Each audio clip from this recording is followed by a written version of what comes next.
नमस्कार बच्चों। उम्मीद करता हूँ आप सभी स्वस्थ और सुरक्षित होंगे। हमने अपनी पिछली कक्षा में हमारी पाठ्य पुस्तक आरोह भाग 1 काव्यखंड के अंतर्गत सुमित्रानंदन पंत की कविता वे आंखें पर चर्चा की थी, जिसके अंतर्गत हमने पहले भाग में पहले, दूसरे, तीसरे और चौथे पदों का भावार्थ किया था। उसके बाद हमने अपनी पिछली कक्षा में पांचवें और छठे पद्यांश का भावार्थ किया था। तो आज हम उसी को आगे की ओर बढ़ाते हुए आज हम 7वें, 8वें, 9वें और 10वें पदों का पद्यांश भावार्थ करेंगे।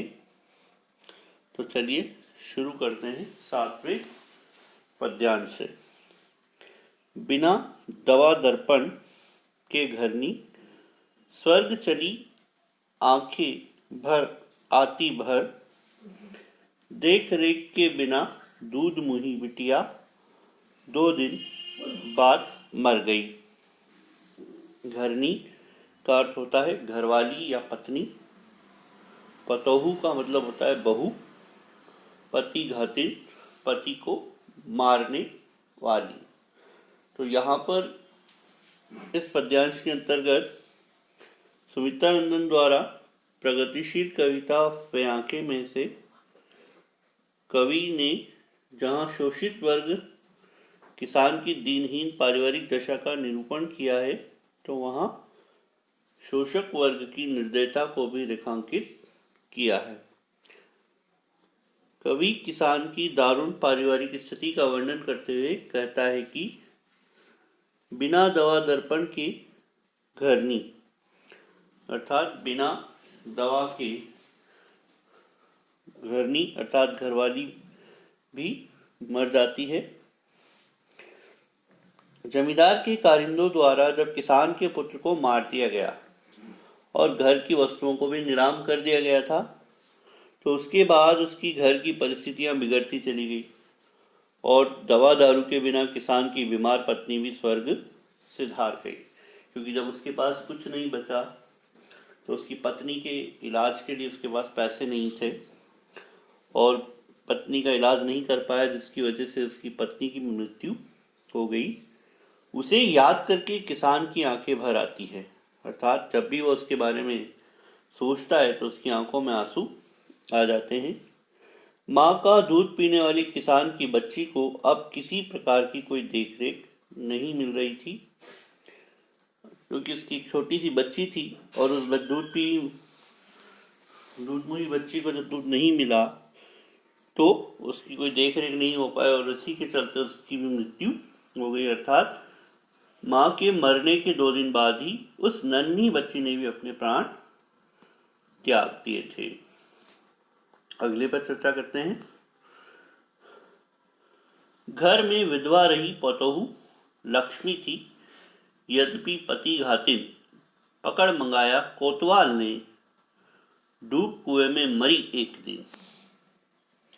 अर्थात यहाँ पर जब हम बात करें तो जब उसकी पत्नी मर गई और उसकी दूध मुही बच्ची भी मर गई, तो अब घर में रही विधवा पतोहू, तो घर में बेटे के मर जाने के बाद विधवा बहू रह गई थी, जो कहने को तो नाम से लक्ष्मी थी, उसका नाम तो लक्ष्मी था, परंतु वैसे पति के प्राणों की घातिन थी। अर्थात कवि वर्णित करना चाहता है कि समाज में विधवाओं को पति घातिन कहकर उन पर अत्याचार किए जाते हैं। अर्थात ये आरोप लगाया जाता है कि भाई इसकी वजह से ही इस पति की मृत्यु हुई है। किसान की पुत्रवधू भी ये कलंक झेल रही थी, अर्थात लोग उसे तरह तरह की बातें कहते थे, तो उसे भी इस बात का दुख होता था, उसे ये कलंक झेलना पड़ रहा था।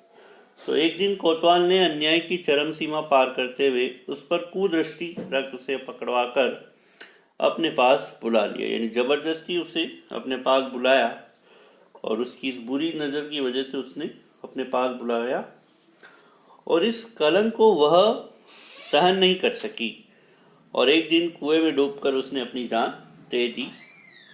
किसान का तो जैसे पूरा परिवार ही बिखर गया।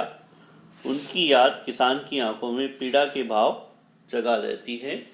तो अब इसमें हम बात करें, बेटा तो मर चुका ही था, अब बची थी बेटे की पत्नी, और उसे भी लोग तरह तरह के ताने देते थे और जमींदार ने उस पर भी बुरी नज़र डाली और उसे अपने पास बुलाया। और ये बात उसे सहन नहीं हुई और उसने एक दिन कुएं में डूबकर अपनी जान दे दी। और ऐसे करते करते किसान का बेटा, उसकी पत्नी, उसकी पतोहू और उसकी दूध मुही बच्ची ने प्राण त्याग दिए थे। और ये सब चीज़ें याद कर करके किसान की आंखों में आंसू आते थे। आगे देखते हैं। खेर पैर की जूती जोरू, न सही एक सही दूसरी आती, पर जवान लड़के की सुतकर सांप लौटते फटती छाती। पिछले सुख की स्मृति आंखों में क्षण भर एक चमक हिलाती, तुरंत शून्य में गड़ वह चितवन तीखी नोक से दृश्य बन जाती। जोरू का मतलब होता है पत्नी, सुध का मतलब होता है याद, सांप लौटना एक मुहावरा है जिसका अर्थ होता है जलन होना या क्रोध के भाव पैदा होना, छाती फटना दुख का अनुभव होना, स्मृति मतलब याद, क्षण भर का मतलब होता है पल भर में, सदृश्य का मतलब समान। तो अंतिम दो पद्यांश के अंतर्गत सुमित्रानंद पंत के द्वारा अपनी इस प्रगतिशील कविता में कवि ने शोषित किसान की दीनहीन अवस्था एवं समाज के व्यवहार के बारे में बताया है। कवि कहता है कि किसान का मानना है कि पत्नी तो पैर की जूती के समान है, यदि एक नहीं रहती तो दूसरी से विवाह कर उसे लाया जा सकता है, परंतु अपने जवान बेटे की मौत को याद कर किसान के हृदय पर सांप लौटने लगते हैं और जमींदार के प्रति उसके हृदय में क्रोध उमड़ने लगता है। दुख के कारण उसकी छाती फटने लगती है। कवि का यह अभिप्राय है कि किसान को अपनी पत्नी के मरने से ज़्यादा दुख अपने जवान बेटे की मौत का है। किसान की आंखों में जब अपने पारिवारिक सुखों की याद उभर आती है, तब क्षण भर के लिए उसकी उदास पीड़ा से भरी आंखों में चमक आने लगती है। उसके पश्चात जब उसे वास्तविकता का आभास होता है तो वही याद उसे तीखी नोक की भांति बनकर उसके हृदय में चुभने लगती है। उसकी आंखों की चमक लुप्त हो जाती है, पारिवारिक सुखों की स्मृतियां उसके हृदय को पीड़ा पहुंचाने लगती है और उसकी आंखों में फिर से करुणा और पीड़ा के कभी ना समाप्त होने वाले भाव उमड़ पड़ते हैं। तो जैसा कि अंतिम दो पदों के अंतर्गत कवि ने ये कहा कि भाई समाज के अंदर कुछ लोगों की सोच आज भी ऐसी है कि पत्नी मर जाए तो एक चली जाए तो दूसरी आ जाती है, लेकिन एक बेटे के मर जाने के बाद उसे वापस नहीं लाया जा सकता। और यही बात किसान को दुख दे रही थी।